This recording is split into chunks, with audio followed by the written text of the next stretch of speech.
Gachibowli prism pub కాల్పుల కేసులో most wanted criminal ప్రభాకర్ను పోలీసులు విచారిస్తున్నారు. నటోరియాస్ క్రిమినల్ ప్రభాకర్పై తెలుగు రాష్ట్రాల్లో 80 కేసులు నమోదయ్యాయి. 16 కేసుల్లో మోస్ట్ వాంటెడ్గా ఉన్నాడు. ప్రభాకర్ నుంచి 2 తుపాకులు, 23 బుల్లెట్లు స్వాధీనం చేసుకున్నారు.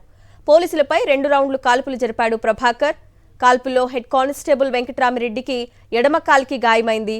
కానిస్టేబుల్తో పాటు మరో 2 పబ్ సిబ్బందికి గాయాలయ్యాయి.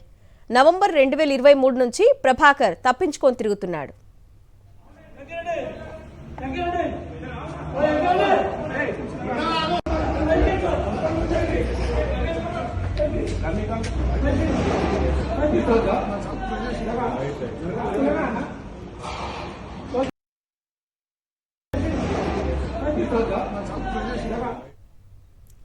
రైట్, తాజా అప్డేట్ పై మా ప్రతినిధి సుస్మిత డీటెయిల్స్ అందిస్తారు. సుస్మిత. నిన్న రాత్రి అదుపులోకి తీసుకున్న బత్తుల ప్రభాకర్ని పోలీసులు అయితే విచారిస్తూ ఉన్నారు. అయితే గత 2 సంవత్సరాలుగా మాస్క్ పెట్టుకొని దోసులు పోలీసులకు పట్టుబడకుండా కూడా తిరుగుతున్నట్టుగా కూడా తెలుస్తుంది. అయితే అండర్ గ్రౌండ్లోకి వెళ్ళి చాలా వరకు కూడా ట్రై కమిషనరేట్లో దాదాపు 16 కేసులు కూడా అతనిపై నమోదు చేసినట్టు కూడా చెప్తూ ఉన్నారు. అయితే మొయినాబాద్ నార్సింగిలో దొంగతనం చేసిన సమయంలో అక్కడ ఫింగర్ ప్రింట్స్ దొరికినట్టుగా కూడా తెలుస్తుంది.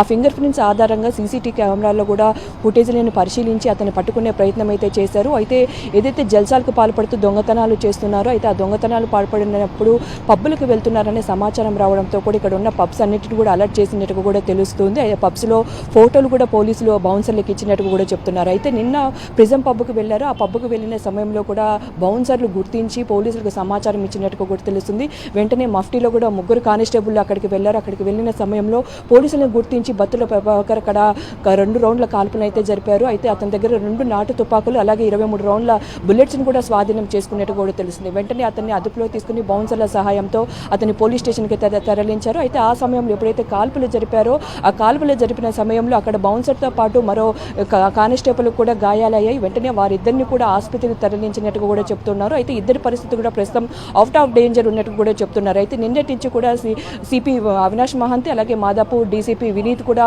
పర్యవేక్షిస్తూ ఉన్నారు.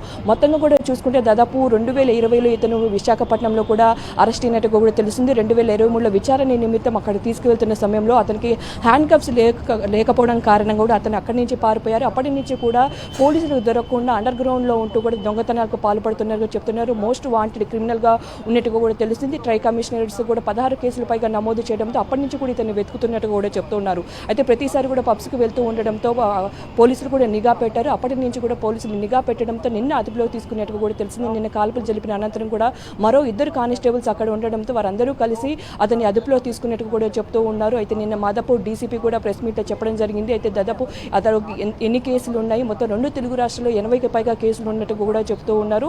సో 2023 నుంచి పోలీసులకు తప్పించుకొని తిరుగుతున్న సమయంలో ఫింగర్ ప్రింట్స్ ఆధారంగా పోలీసులు అయితే ప్రస్తుతం అతన్ని పట్టుకున్నట్టు కూడా చెప్తూ ఉన్నారు. అయితే ప్రస్తుతం అతన్ని అదుపులోకి తీసుకొని అయితే అతన్ని విచారిస్తున్నట్టు కూడా తెలుస్తుంది.